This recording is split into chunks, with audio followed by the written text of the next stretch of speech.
Alam mo ba, hindi tayo tao, hindi rin tayo hayop. Ano tayo? Bagay tayo, bagay na bagay. Bibingi ka ba? Bakit? Kasi ikaw ay laging sinisigaw ng puso ko.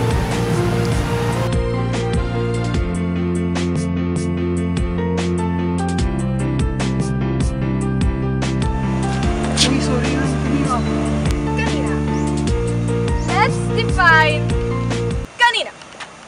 Kanina, tama lang yan, pero ngayon puno na. Kanina, nakakrukot ako, pero ngayon pang shampoo commercial na at higit sa lahat, bata pa ako kanina! Anong napala ako sa love? Pimples. Ay ba? At broken heart. Tuwing kasama ko siya, naaalala ko lahat. Parang kahapon lang, yung mga gusto ko, gusto rin niya. Tapos biglang,